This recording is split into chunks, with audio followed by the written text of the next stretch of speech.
Hey guys, and welcome to the second part of my F1 Manager series, where I'm taking Minardi to the top, obviously to win the Constructors and Driver Championship in hopefully a few seasons' time. But anyway, as you can see, the first race is at Albert Park. We got a lap record of 1:30.5, which was set, even though it was set 2 years earlier by Heinz Frentzen. No way are we going to beat that. Not in our Minardi. But anyway, let's head on to the race. And so yeah, Albert Park. You know, it's quite a good track. And obviously, first race of the season is always good. Yeah, and I've loved Albert Park as a track. I love the country it's hosted in. It's just a great circuit. And here we are, loaded. So basically, we got the free practice session, then we got the qualifying session, and then we got the race. And I was quickly take you through how it works. Even though, as I said, I'm going to do it in the Guide to F1 Manager video. But anyway, yeah, I was quickly take you through how it works. We got the setup for both cars here, which I'll get into in a second. And you got the parts, which come upon the cars. And I haven't actually put the new electronics parts on or anything. But I'm just going to keep it with the old parts, and then I'll put on the brand new parts in time for the race. I think, yeah, I'll do that. That sounds good to me. But yeah, so free practice, 44-minute session, and not free practice obviously, is where you got to fine tune your setup. So yeah, obviously free practice is where you got to fine tune your setups. So I'll just send both cars out now. And obviously you can see them through this TV view here. You know, where you got director mode, which, well, director mode is also available during qualifying and the race, as well as in free practice, where, you know, where it'll just be like live TV camera. You know, it'll just take you through all the well, you know, it's just like a TV camera. You know, it cycles through different cars to where the action is and everything. Or I could just put on follow mode to follow a specific car. Because yeah, as you can see, it's looking at Marc Genet now. Let's see, what are my guys doing? They're just still on their outlap now. So yeah, I'm just going to skip, because you can accelerate the time, so you don't obviously have to sit through all of it. And this applies to the qualifying and the race. All good, they're on their third lap, so they've done their flying lap, which was their second lap. So I'm going to bring them back into the pits, which they should be in now. And yeah, here we go. So one of the stats on the drivers is their feedback stat, and same for, is it technical director, is Gustav Brunner's position? Yeah, technical director, one of the things they're responsible for is providing a good setup for your car. So, you know, obviously, so that's key to have a driver who has got a good feedback rating and a good technical director, so you can set your car well.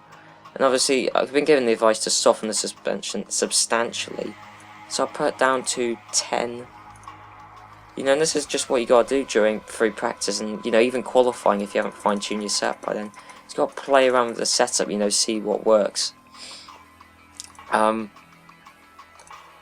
so I've done that, and so I'll just send them out for a couple more, well, for another 3-lap stint. I like doing 3-lap stints because it doesn't use a lot of fuel. Well, your parts a great deal, but you know, you still get your first lap in, which is your second lap. So I do 3-lap stints, and as you can see there, my guys were actually ahead of, well, Ricardo Zonta's actually set a fast lap. Well, I say a fast lap, I mean he's done more than one lap, but you know, it's not very a proper fast lap, because look, he's all the way down there, 1:53. Something must have happened on his lap, to be honest, to be 4 seconds behind other people's times. Oh, they're on lap 5, they're on their quick lap now. So let's have a quick look through here. Anything interesting tonight? I don't think there is, apart from, no, De La Rosa's ahead of us, and he's done his quick lap. And Schumacher's only just ahead of us, but obviously in a Ferrari, he must just be warming up, you know, that must just be like a banker lap, I suppose. And same for Eddie Eddie Irvine's only done 1 lap, so that's just his out lap. Anyway, they almost done our speed time up a bit. Once they're on their 6th lap, they'll turn the pit in. See what they think of that new car setup. As you can see at the minute, even though some people have only done one lap, we're actually in a pretty good position so far, ahead of, you know, Damon Hill in the Jordan, which is quite impressive. Oh, so he still wants to soften that suspension, God. By 1%, yeah. But one thing I've always found is when they say soften it by 1%, they usually want you to soften it by more than that. I'll stick it down to 5 so they have the same setup. But you just need to play around with this. You just need to play around the setup, and I am going to, something I'm going to do for this series is a qualifying and practice, well, a practice and qualifying report. Oh, there you go, Mick Hakkinen set the fastest lap there. Actually, that's perilously close to the fastest race lap that Heinz-Harald Frentzen set. Oh, that's quite worrying, and the replay showing us that Ralf Schumacher set a fastest lap. Actually, the commentator has probably said that. I mean, I can't really hear the commentator. But yeah, there is a commentator which you might be hearing in the background. He's not particularly good, but you know, he's alright. Yeah, he probably just pointed out that Ralf Schumacher set a new lap. Same there for Jarno Trulli. But anyway, and yeah, and that's obviously the replay. You know, that's why on here I've got it set to show fastest laps. You know, as you know, down there. But it still, obviously notifies me of them in the TV coverage. Anyway, yeah, what I was saying, how come Mick is so much faster than everyone else? Oh, I'm getting distracted, yeah. One thing I'm going to show you, well, one thing I'm going to do is a practice and qualifying report for every race of the season. So yeah, I'm just going to do a practice and qualifying report. So I'll cut to that now, so I'll see you in a bit. Right, okay guys, actually, something I should note before I head on to the practice and qualifying report is you got to notice about your fuel usage. Because obviously, as you can see there, I use 3.4 litres of fuel a lap. And you got to make sure you don't run out of fuel while you're on track. I mean, I haven't, but I came very close to it actually. And same here, you got order you can tell, so you got, I'll just cycle through these quickly. So you got hold, you got the slowest, which is ease off, then you got hold position, push, and risk everything. So that's how fast you tell your driver to go. Now, I wouldn't recommend using risk everything during the race, or at the start of a qualifying or practice session, because they're just likely to crash. Obviously, the quicker you make them go, the more likely that they'll crash. But obviously, the faster they'll go much faster actually. But you know, you gotta just hope they keep a lap. And obviously, it also depends on how good your car is, the chassis especially, and how good your drivers are. And obviously, Luca Baddoe and Marc Genet, well, I think Luca Baddoe was actually personally a pretty good driver, and Marc Genet not so much. But yeah, they're still not exactly top drivers. So yeah, you gotta make sure that you be careful with what order you have. And I usually have in hold position, except during the last few laps of qualifying. Yeah, so I will cut to the practice and qualifying report now, so I'll see you then.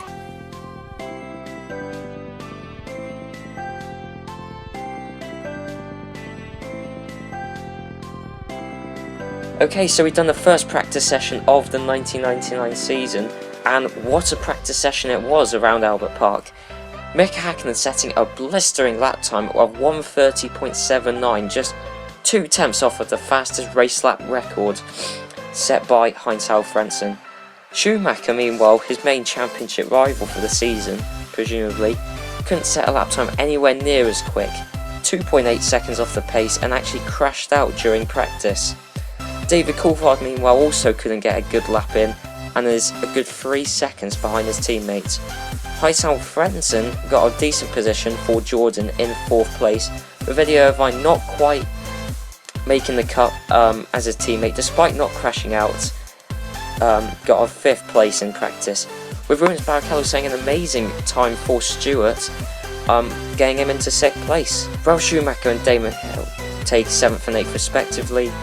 with both Benettons lining up 9th and 10th, despite Wirtz having a really weird moment where the TV app just lost him. Wirtz just disappeared. It's absolutely amazing. So yeah, Johnny Herbert finishes quite a way behind his teammate in 11th. Zanardi takes the highest position for Williams in 12th place.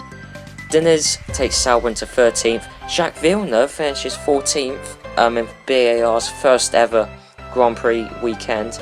Shauna Lacey finishes 15th for the Sauber. Jarno Trulli 16th. Ricardo Zonta 3 places behind his teammate in 17th. Pedro De La Rosa is the first of the back runners, finishing in 18th, with the 2 Minardis of Genet and Padua finishing behind them in 19th and 20th respectively. Takaki finishes 21st. Olivier Panis finishes down in last in the practice session with a time of 1:49.9, which is 2.6 seconds behind the Arrows of Takaki. It's unknown why the Prost of Olivier Panis is so far off the pace of everyone else. Prost wouldn't give us a statement as to why, but hopefully Olivier Panis and the Prost can pick up their pace in time for the qualifying session, especially as Panis' teammate Trulli finished in 16th.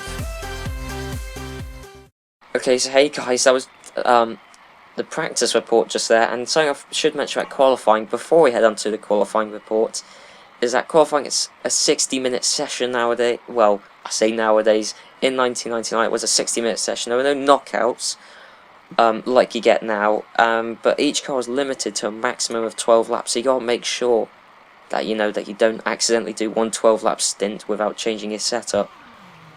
Although I have found they won't say, but it said during practice I found the perfect setup, so I don't really have to worry about that. But yeah, just gotta make sure. That's why I do 3-lap stints. I do the out lap on the first lap, the quick lap on the second lap, and then the in lap for the third one. So you get 4 3-lap stints in or 4 quick laps with setup changes. But obviously, as I've already got the perfect setup, I'm just gonna do 1 stint and hold position as a bank lap for both drivers. I'm gonna do 1 stint when I'm telling him to push. Obviously, yeah, get him a bit faster, and then I'm gonna do another stint where I attempt to risk everything and see if they set a quick lap.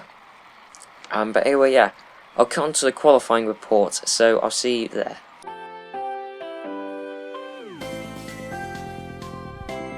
Okay, and on to the qualifying report now, and that was 60 minutes of just pure qualifying madness. It was great to see, but the session ended like this. Both McLarens locking out the front row, with Mika Hakkinen setting a lap time of 1:29.644, which is now the new quickest lap time ever around Albert Park, with David Coulthard lining up in second, Schumacher and Irvine getting third and fourth respectively, Heinz-Harald Frentzen setting a decent lap to be the best of the rest in fifth, with Ralf Schumacher lining up in sixth for Williams, Giancarlo Fisichella lines up in seventh for the Benetton, Damon Hill in eighth for Jordan, Rubens Barrichello and Johnny Herbert, the 2 Stewarts, line up in 9th and 10th, Zanardi is in 11th, Wirtz in 12th, Shauna Lacey in 13th, Jarno Trulli in 14th, Jacques Villeneuve sets BAR's first ever qualifying position of 15th, Olivier Panis, having recovered from his qualifying woes, is now in 16th for the Prost, with Pedro Diniz lining up just behind in 17th, and Zonta lining up to be 18th. De La Rosa and Takaki line up 19th and 20th to be the best of the backmarker teams. Marc Genet lines up in 21st and Luca Badoa lines up in 22nd, despite setting lap times that were 2 seconds quicker than they were in practice. They still couldn't keep up with their main rivals at Arrows. That is after Luca Badoa had a spin at the first corner and Marc Genet locking up and going off at the first corner, causing their sessions to end. This was caused apparently after the team boss, PS Luton Rules, told both drivers to risk everything to try and beat the Arrows. Okay, hey guys, I hope you like that qualifying report there. So as you can see, we've got a lot of work to do, starting so far back on the grid. But anyway, this is where our technical director comes in. Not only is he giving us the perfect setup, he's also going to tell us the race strategy. He recommends a 2-stop to be the best. And now, because obviously pit stops take longer than 3 seconds like they do nowadays, because the cars have got to refuel. I always make sure the second driver comes in a lap later than the first driver, so they don't like double stack and hold each other up. But also because of that, I make sure obviously you've got to give the second driver more fuel, just so he won't conk out. But yeah, and another key thing is, while Arrows, while Arrows are lining up ahead of us, we haven't deployed any of our new parts. So if we can go onto the car setup screen, there we go.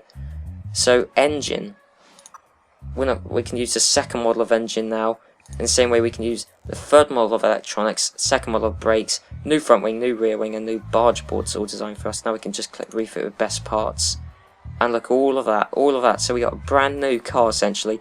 Obviously wears on 0%. Now that's key actually, because having all your parts wear on 0% means the car's very unlikely to retire during the race, and that's why I make sure that I only fit new parts in time for a race. So just to guarantee finishes, because lots of even around this period in the late 90s, car reliability wasn't at its best. So even getting a car to the finish back then was sort of an achievement.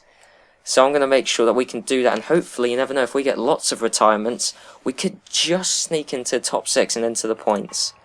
But yeah, so we got the race strategy sorted, we got the new parts fitted, with 0% wear on all of them, so we're just going to get out for the race. So we're going to stick it into the TV view for the start of the 1999 Australian Grand Prix, and the lights are going to be out soon. And are they going out? They're taking their time, and here they go.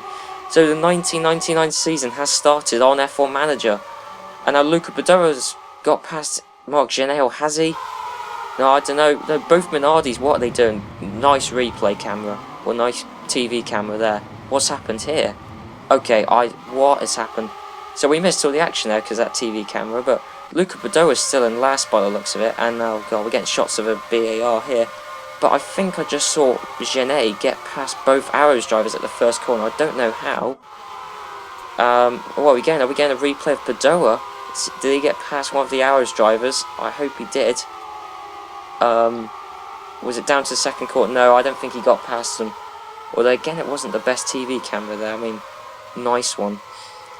And props to the PlayStation sponsor. God, I will be honest, I do actually want the PlayStation sponsor on our car. But anyway, so I think that'll make our car look pretty cool. Even though we got kickers on the side of our car, I think PlayStation on the side of our car would look pretty awesome. But anyway, right, I'm just going to go into follow mode. So Badora is in last. Let's get a better look. Is he going to get past the Arrows there? No, he's not. But Genet, yeah, he's got past both Arrows drivers. I don't know how, but he got past them at the first corner. So he's into 19th, and with the top of the back runners. As you can see, the Arrows behind. And this is, well, looking good to us. It's looking good for the race ahead. And now David Coulthard looks like he's under threat from the Ferrari. I think of Michael Schumacher behind. But obviously David Coulthard in the McLaren, which is the best car this season. He's going to maintain that advantage and just pull away from Schumacher. So yeah, that's the first lap done. Oh no, hang on, we got a replay here. What's going on here? Is this Eddie Irvine possibly getting a move on Schumacher? No, this is Schumacher possibly getting... Oh, nice. What is with that TV camera? I'm not going to lie.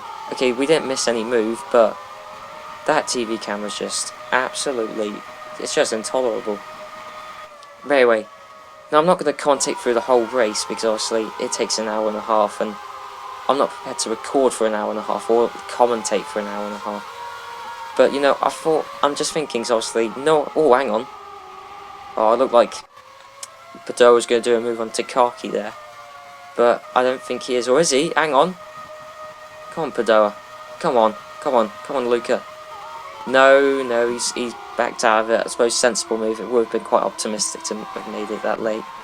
But yeah, I'm not going to commentate throughout the whole race, because, obviously the race is in real time. It's an hour and a half, 2 hours, and I ain't going to commentate throughout all of that. So, and obviously no one else has done this game on YouTube yet. So, well, no one properly anyway.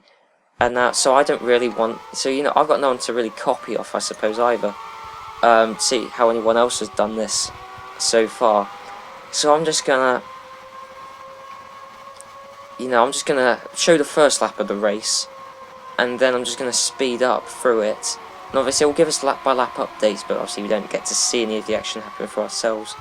You know, I might go back on the TV camera periodically, you know, just to check up on a few things, but obviously I'm not going to record the whole race because that would just take forever, and I'll get bored of commentating over it. But you know, if you've got any suggestions of what you want me to do, you know, when you want me to do a TV camera or anything, you know, then leave that down in the comments, you know, because obviously no one else has done this game on YouTube, and you know, I'm not fairly, I haven't really got the best idea of what, of how to approach this game, so, you know, just give me some ideas, you know, and I'll read them, definitely.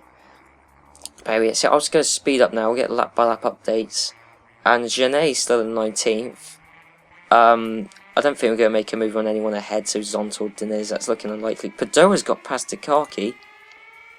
Let me just check up on that. I won't bother with that. I'll bother with this one. Yeah, oh wow, Padoa's easily got past Takaki. He's pulled up several seconds on him. And look, he's right behind De La Rosa, if I can get the onboard camera. Here we go. Yeah, he's right behind De La Rosa. Well, not right behind him, but you know, he's catching up. And so I think this shows, you know, with the new parts that we've got, that we are definitely faster than the Arrows. We probably should have qualified on these parts, to be honest, because we've clearly got pace on the Arrows, you know. I mean, if we're that much ahead of Takaki already, then we're clearly quicker than them. And I'll tell you one thing, is worrying how Hakkinen is actually coming up to lap us. Well, he's getting pretty close to lapping us already, and I just love, look at the gap between 4th and 5th. That just shows, you know, McLaren and Ferrari's dominance, those two teams, their dominance they had back then. And another thing is how, I think that's Irvine has got past Coulthard, which is weird, plus also, why is it Irvine and not Schumacher? Because I know what Ferrari were like with team orders back then. Well, I know what all the teams are like with team orders. Yeah, Eddie Irvine's in 2nd. With Ralph and Michael next to each other. I thought, well, not really next to each other. If you look at the track map, they're nowhere near next to each other. I mean, look at that. But yeah, position-wise next to each other. See, I'm just going to advance the time some more. Yeah, so I mean, as I was saying, this is the setup I think I'm going for, you know, just stop accelerating the time, you know, whenever anything happens, like now. See, I'll just stop accelerating the time whenever anything happens, really. Oh, no, don't tell him to push. No, don't push. I worried he'll crash if we push. Not reverse chase. Not chase. Helicopter. No, I kind of want trackside. That's the good camera. Yeah. So we're just ahead of De La Rosa, but I mean, we've only just got past him, but already we've almost pulled out a second advantage on him with Genet, even though I love it how our second driver is actually miles ahead of our first drivers. That's just really weird. I mean, I don't know why we've got bloody Padoa as our first driver, because clearly he's being outperformed. Although you could say Genet was quite lucky with the line he had at the first corner to get past those arrows straight away, but I don't know, I couldn't really see. The TV camera was terrible. But anyway, so we're clearly faster than the Arrows, obviously thanks to those new engine and electronics parts. We're miles faster than them. So we're just going to speed up time. We've had no retirements already. We're over a fifth of the way through the race and we've had no retirements. Oh no, I thought something happened then, don't worry. No, hang on, oh, Michael is actually now in 2nd. So clearly there were some team orders from Ferrari in the end, you know. Obviously to let Michael get past Irvine, but also not just that, but also you know, maybe Irvine held up Coulthard to let Schumacher go past. You know, I mean, it's all open to speculation, but look at the gap. Irvine's 15 seconds behind Hakkinen. Ralf Schumacher's almost a minute behind. I mean, those two teams, McLaren and Ferrari, they're just their pace over everyone else is absolutely unbelievable. This is just insane. But we're speeding up now. Are we? Oh, hang on. Olivier Panis. Oh, no. This really wasn't his weekend, was he? He's already had...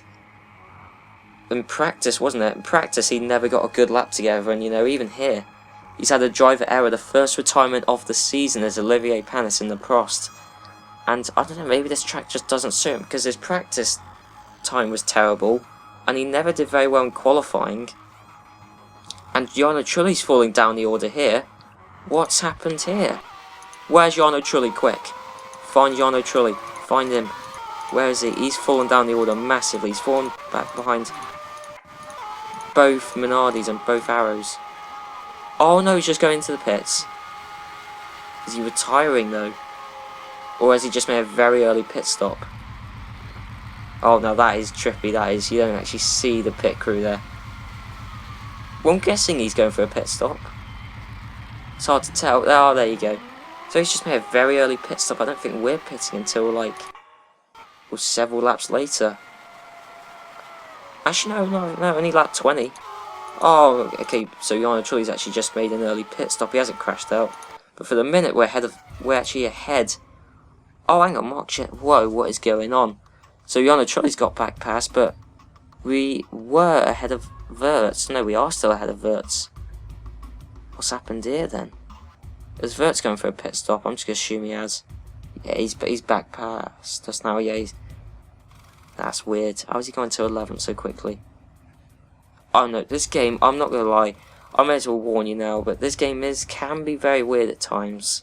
It can, like, it's prone to glitches, let's say. But hang on, Della Rosa. Yes, that is crucial for us. Obviously, Arrows are our main rivals, and we only need to finish second to last in the Constructors Championship. So basically, beat everyone other than Arrow. Well, beat everyone. No, hang on. We need to be second to last, which basically means we just need to beat Arrows. And Della Rosa, their #1 driver, retiring is, that's great for us. That is, we haven't got to worry about Della Rosa anymore in the race, and that's 2 driver errors. So, whenever I play F1 games, I'm never very good at this track. I've never been good at Albert Park. I've never been good at it. So I mean that's a comfort. If you're not good at driving Albert Park as well, it doesn't matter because neither Della Rosa or Panis by the looks of it. And John Lacey's fallen down the order, but I think that was just for his routine pit stop. And obviously around this time, the order gets very jumbled up due to pit stops and that. It just changes all the time. I'll tell you what has changed. Takaki's got past us, but I think that's just due to changes in pit stops. I just think they haven't pitted yet. Although, no, there you go. Yeah, that was just going through the pit stop phase. Yeah, the order does get very jumbled up, but it has unjumbled. I think all the first lot of pit stops are done. And look, Eddie Irvine's back into second. With Schumacher back into 4th, so I don't really know what's going on at Ferrari. It's a bit of a weird one. Because I think Eddie Irvine was always the whipping boy at Ferrari. But no, he's in second. Ahead of Coulthard, there's Schumacher. I mean, what's going on there? Very interesting. With Ralf Schumacher still the best of the rest in 5th. And still haven't had any more times. This is another reason why I don't obviously want to show the whole TV thing, because there were 2 retirements in pretty quickly, but then there'd just been nothing for ages. So that's why I want to I'm not going to show the whole TV thing. I could do it for some charity thing or something like that, but I don't really fancy commentating over a whole race. No, not normally. I might do it for some special event, but in the regular series, no, I don't fancy it. But yeah, God, look how much faster Hakkinen is than us. Well, look, Takaki is now 6 laps behind.